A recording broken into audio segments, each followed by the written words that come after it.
Do you believe in miracles? I know I'm not Al Michaels, and we're not here to talk about gold medals tonight. Still, I can't help but wonder, do you believe in miracles? Do you? The Bible, of course, is full of them.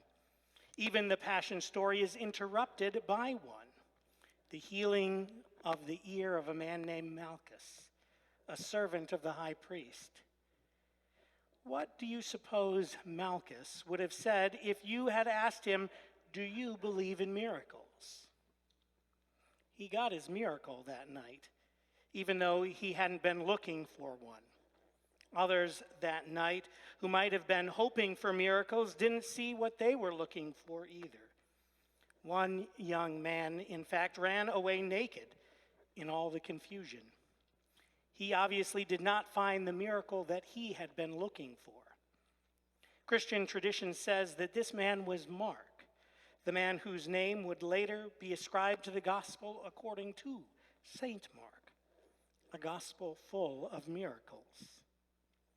But not on that night.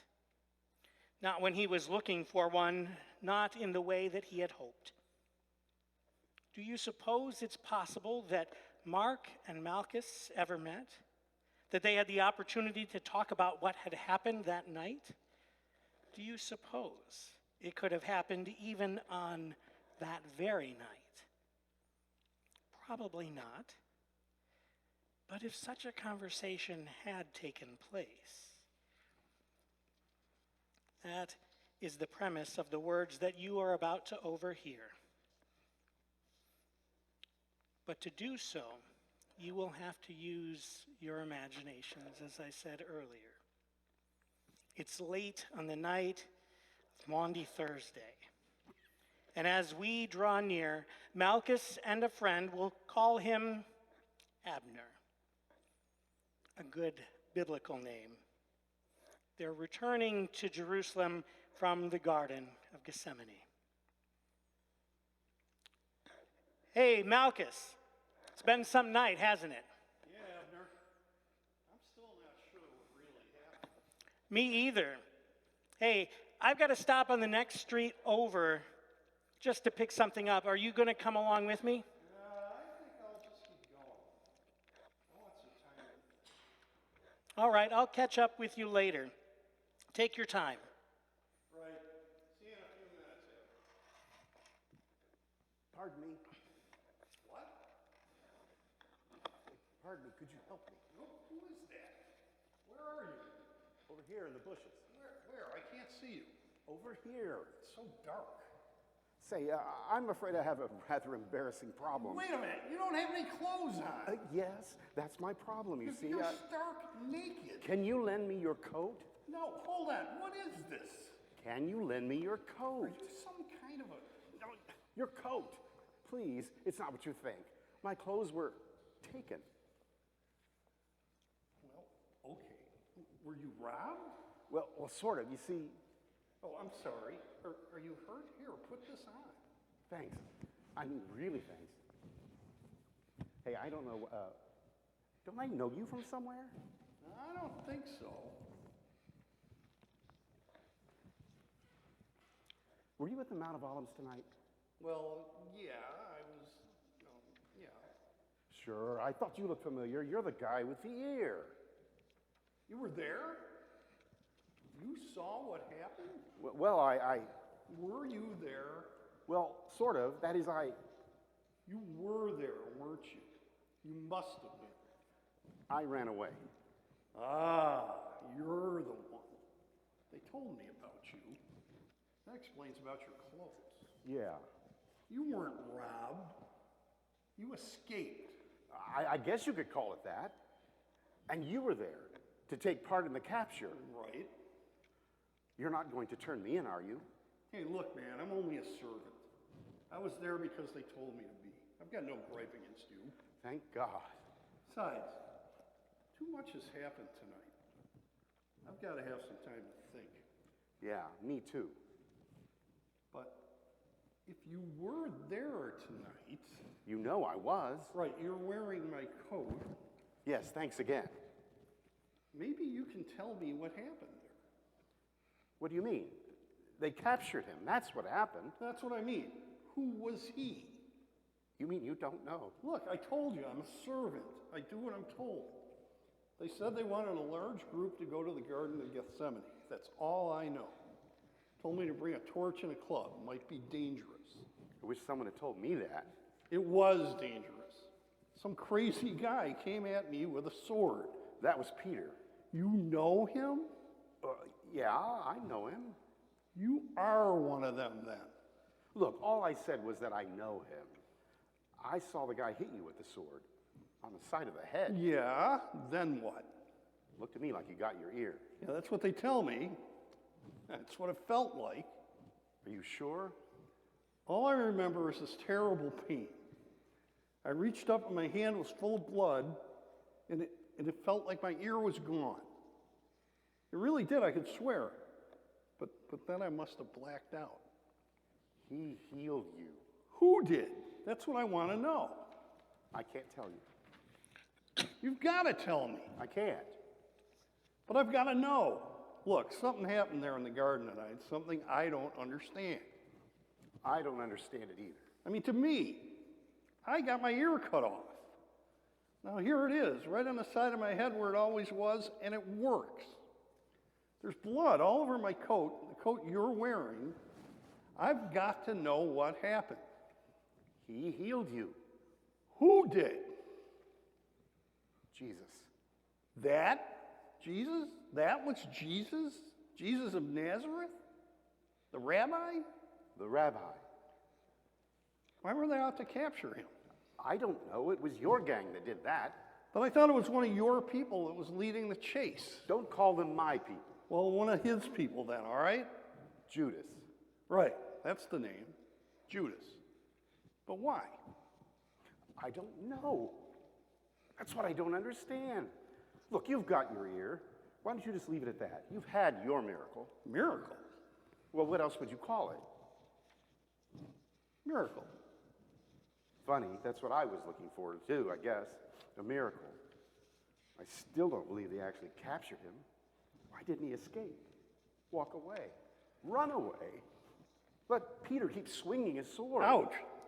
Oh, sorry about that. But I really thought he'd do something. Well, he healed my ear. That's not what I mean. Well, what do you mean? I don't know. I don't know how to tell you this, but some of us thought he really was the promised Messiah.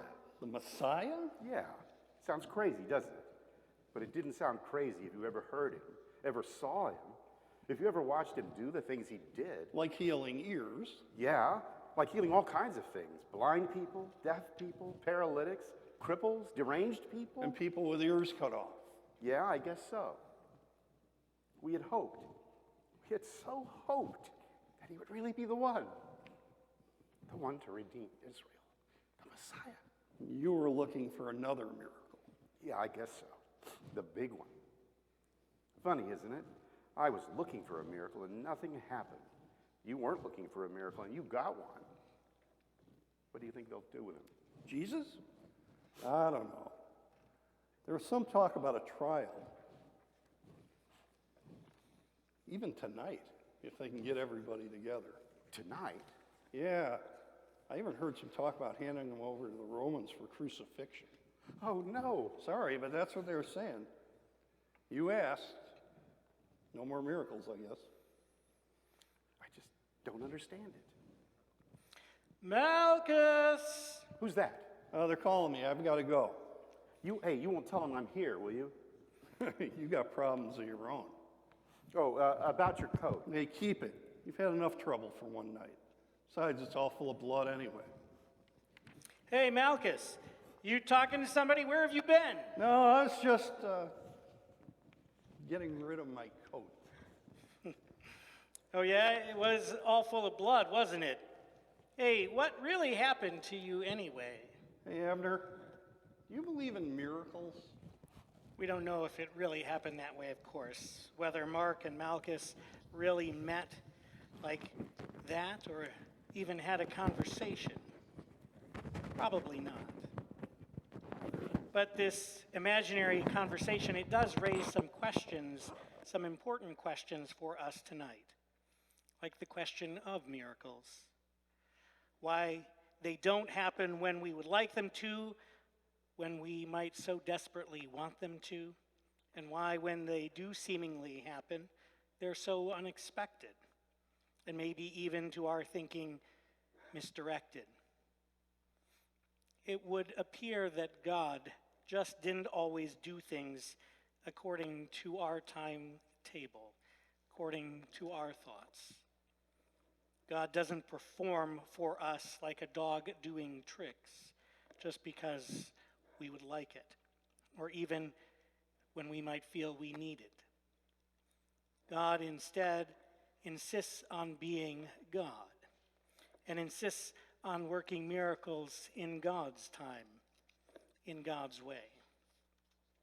Take Mark, for example, the man who lost his coat in the confusion of Gethsemane. If, as Christian tradition has it, that frightened runaway really was Mark, and the scriptures don't actually name him, but tradition does. And if that Mark is the same man who would later run away again from Paul on his first missionary journey, as the book of Acts records, if that is the man who wrote the gospel, which bears the name Mark, then a miracle really did happen.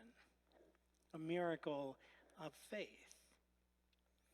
Faith that was finally so strong and so convicted that it moved to write a confession of who Jesus was. That was in the future, of course, and at this point in the story, Mark wasn't sure what was happening. Life is like that sometimes, and miracles don't always occur on any sort of schedule of our own. Along with Peter and the rest, Mark would have to see the events to their conclusion. The conclusion that we already know inspired him to write that book that bears his name, that begins the gospel of Jesus Christ, the Son of God. It's a book that ends with the crucifixion of the Son of God for our sake. It leads to an empty tomb and to Christ's resurrection. Do you believe in miracles? Malchus had no choice.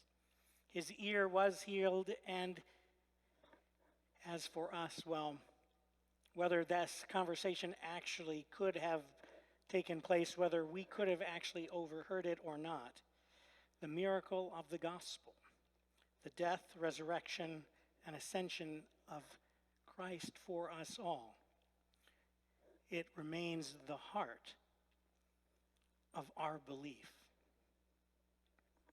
Like Mark, can you see yourself tonight wearing a borrowed cloak? Something to cover you for the times that you have fled from the Lord?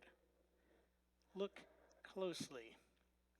Remember the words around that borrowed robe. It had blood on it. Blood that was shed for you, for me. Someone else's blood. A sign of healing. A real miracle indeed. Amen.